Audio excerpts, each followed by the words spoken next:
હવે મિત્રો નમસ્કાર. શા માટે કોળી ઠાકોર સમાજ છે કે ઓબીસી સમાજ છે લડી લેવાના મૂડમાં છે? હાલ તાજેતરમાં સરકારના મંત્રીમંડળમાં જે વિસ્તરણ થવાનું છે, ભારતીય જનતા પાર્ટીના નવા પ્રદેશ પ્રમુખ છે આવવાના છે અને કોંગ્રેસના જે નવા પ્રદેશ પ્રમુખ આવ્યા છે, તો શા કારણોસર અમિત ચાવડા અને ઓબીસી ને કોળી ઠાકોર સમાજના કોંગ્રેસના પ્રદેશ પ્રમુખ છે બનાવવામાં આવ્યા છે? શું 1985 બાદ ફરી એક વખત ખામ થિયરી છે એ ગુજરાતમાં કોંગ્રેસ છે એ અજમાવા જઈ રહી છે?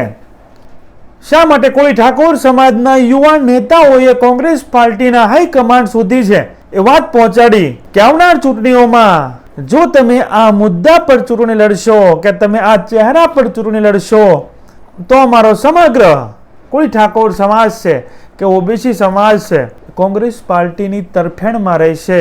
તાજેતરમાં ગાંધીનગર સર્કિટ હાઉસમાં અખિલ ભારતીય કોળી સમાજની જે મીટિંગ થઈ તેમાં શા માટે હીરાભાઈ સોલંકી છે જે પરસોત્તમભાઈ સોલંકીના ભાઈ છે એ સામેલ થયા?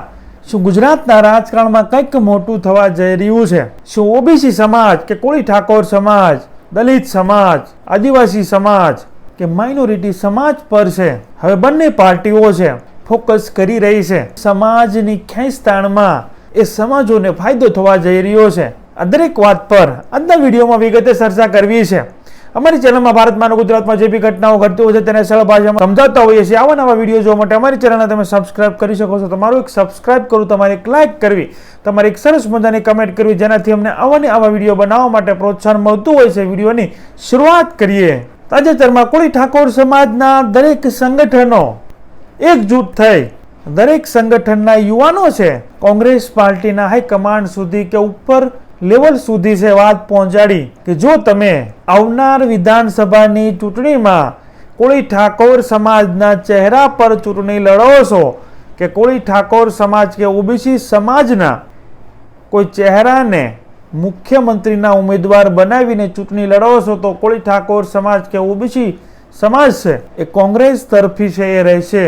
જે સૌરાષ્ટ્રમાં મેજોરિટી સૌથી વધારે મતદાન છે કોળી ઠાકોર સમાજનું છે તેવા જયેશ ઠાકોર કે અન્ય સુરેન્દ્રનગર, રાજકોટ કે ભાવનગર કે અમરેલી જિલ્લાના કોળી ઠાકોર સમાજના સંગઠનના આગેવાનો છે, યુવાનો છે, એને કોંગ્રેસમાં રજૂઆત કરી છે અને એ રજૂઆતના કારણે જ કદાચ હાલ અમિતભાઈ ચાવડાને પ્રદેશ પ્રમુખ બનાવવામાં આવ્યા છે. શું ફરી એક વખત ગુજરાતમાં ખામ થિયરી લોન્ચ થવા જઈ રહી છે? શા માટે ખામ થિયરીથી ભારતીય જનતા પાર્ટી છે એ ડરી રહી છે?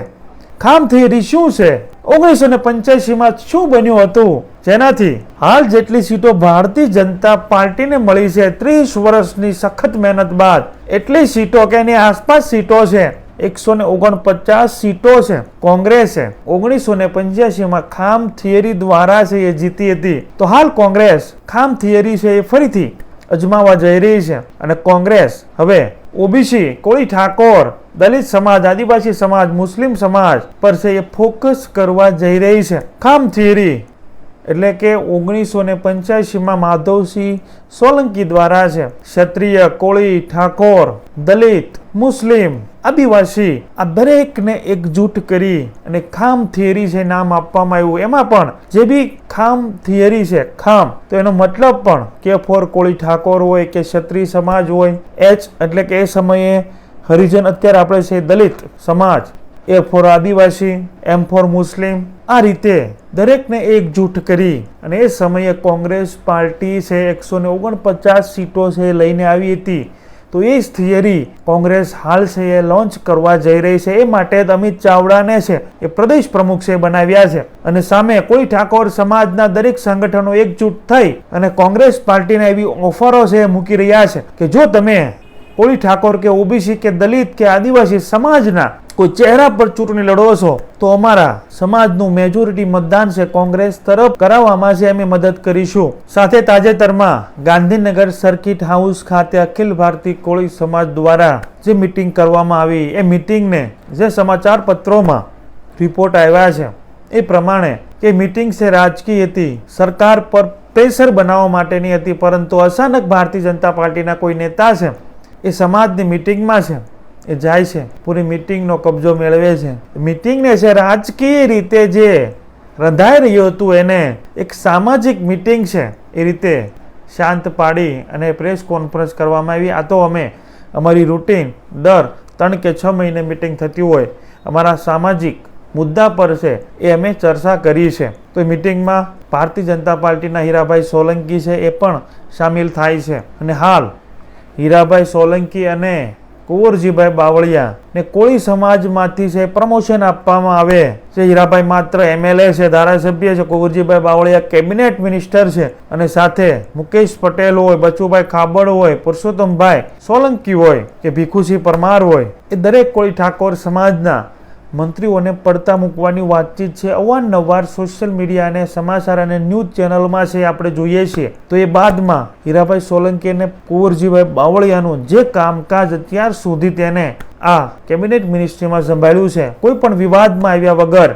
પાર્ટીમાં સારી રીતે કામગીરી કરી છે, પાર્ટીને વફાદાર રહ્યા છે, તેના પર કોઈ દાગ છે પડવા દીધો નથી. એ માટે કુંવરજીભાઈ બાવળિયાને છે કોઈ ઉચ્ચ પદ છે આ સરકારમાં છે એ મળી શકે છે. સાથે હીરાભાઈ સોલંકીને જો પુરુષોત્તમભાઈ સોલંકીની રજામંદી હશે અને એ છે એ હવે તબિયત સારી ન હોવાથી છે મંત્રી પદ જોડે છે, તો હીરાભાઈ સોલંકીને છે કોઈ મંત્રીમંડળમાં સ્થાન આપી શકે છે. એટલે હાલ પૂરા ગુજરાતમાં કોળી ઠાકોર સમાજ છે બંને પક્ષને છે એ પ્રેશર બનાવી રહ્યા છે કે કોળી સમાજ ઠાકોરનું સ્થાન છે એ તમારી પાર્ટીમાં તમે ક્લિયર કરો. અત્યાર સુધી જ્યારે મત લેવાના હોય ત્યારે કોળી ઠાકોર સમાજ તરફેણમાં તમે મતદાન કરાવી દો છો, પરંતુ જ્યારે સરકારમાં સ્થાન આપવાની વાત આવે, સૌથી વધારે મત ધરાવતો કોળી ઠાકોર સમાજ પૂરા ગુજરાતમાં, પરંતુ એ કોળી ઠાકોર સમાજના અત્યાર સુધી 30 વર્ષની ભારતીય જનતા પાર્ટીની સરકારમાં છે એ કોઈ મુખ્યમંત્રી કે ડેપ્યુટી મુખ્યમંત્રી કે મહત્વના મંત્રીમંડળના 5 થી 7 ખાતાઓમાં પણ કોળી ઠાકોર સમાજના કોઈ નેતાને અત્યાર સુધી છે સામેલ કરવામાં આવ્યા નથી. માટે હવે બંને પાર્ટીને બંને સમાજના સંગઠનના યુવા નેતાઓ જે ઉભરી રહ્યા છે તે માંગ ઉગ્ર બનાવી રહ્યા છે કે બસ હવે તમે અમારા સમાજને છે એ શું આપશો. કોંગ્રેસ પાર્ટીને પણ ઓફર આપી રહ્યા છે કે તમે અમારા સમાજના ચહેરા પર આવનાર 2027 વિધાનસભાની ચૂંટણી લડો છો તો અમે સંપૂર્ણ રીતે તમારી સાથે છે રહેશું. તો જો કોંગ્રેસ આ રીતે પ્રયત્ન કરે છે તો સામે ભારતીય જનતા પાર્ટીને નુકસાન થવાની ભીતિ, તો એના કારણે ભારતીય જનતા પાર્ટી પણ હાલ જે વિસ્તરણ થવા જઈ રહ્યું છે મંત્રીમંડળમાં, તો એમાં ઓબીસી, કોળી, ઠાકોર, દલિત, આદિવાસી કે મુસ્લિમ સમાજના નેતાઓને છે આવનાર ચૂંટણીમાં તેના સમાજના મતો લેવા માટે છે ઉચ્ચ સ્થાન છે એ આપી શકે છે, મંત્રીમંડળમાં સામેલ કરી શકે છે. એમાં કોળી ઠાકોર સમાજના કુંવરજીભાઈ બાવળિયાને છે ડેપ્યુટી મુખ્યમંત્રી, ગૃહ મંત્રાલય અથવા મુખ્યમંત્રી પણ છે એ બનાવી શકે છે, અને હીરાભાઈ સોલંકીને પણ મંત્રીમંડળમાં સ્થાન છે એ મળી શકે છે. સાથે અલ્પેશ ઠાકોરને પણ સ્થાન આપી શકે છે. અમુક સમાચાર પત્રોમાં એવો પણ રિપોર્ટ આવી રહ્યા છે જે દિવ્ય ભાસ્કરના રિપોર્ટ પ્રમાણે કે ભારતીય જનતા પાર્ટીમાં એક જ સમાજના નેતા છે એની બંનેની સ્પર્ધા ચાલી રહી છે કે મંત્રીમંડળમાં છે ઉચ્ચ સ્થાન મને મળે. એક મંત્રી છે એવા પ્રયત્ન છે એ કરી રહ્યા છે કે ઉચ્ચ સ્થાન મને મળે. બંને છે તેના સમાજના સંગઠનો દ્વારા છે સરકાર પર છે એ પ્રેશર બનાવવાની કોશિશ કરી રહ્યા છે. મિટિંગો કરાવીને અમારા સમાજના કેબિનેટ મિનિસ્ટર છે તેને મુખ્યમંત્રી બનાવવામાં આવે, જ્યારે અમુક નેતાઓ દ્વારા છે કે અમારા ધારાસભ્યશ્રીને છે મંત્રીમંડળમાં સામેલ કરવામાં આવે. આ રીતે દરેક નેતાઓ છે પોતાનું લોબિંગ ચલાવી રહ્યા છે. તો આ રીતે હાલ બંને પાર્ટીનું ફોકસ છે ઓબીસી સમાજ પર છે, દલિત સમાજ પર છે, આદિવાસી સમાજ પર છે, માઇનોરિટી મુસ્લિમ સમાજ પર છે. જોવાનું રહેશે કોંગ્રેસ અને ભારતીય જનતા પાર્ટી બંનેમાંથી કોણ સફળ થાય છે આ સમાજોને પોતાની તરફેણમાં રાખવામાં. તો તમારું શું કહેવું છે? તમારા વિચારો છે જરૂર કમેન્ટ બોક્સમાં છે રજૂ કરજો. અમારી ચેનલમાં ભારતમાં અને ગુજરાતમાં જે બી ઘટનાઓ ઘટતી હોય છે તેને સરળ ભાષામાં સમજાવતો હોય છે. આવા નવા વિડીયો જોવા માટે અમારી ચેનલને તમે સબસ્ક્રાઇબ કરી શકો છો. તમારે એક સબસ્ક્રાઇબ કરવું, તમારે એક લાઇક કરવી, તમારે એક સરસ મજાની કમેન્ટ કરવી, જેનાથી અમને આવા નવા વિડીયો બનાવવા માટે પ્રોત્સાહન મળતું હોય છે. Thank you. નેક્સ્ટ વિડીયોમાં મળીએ.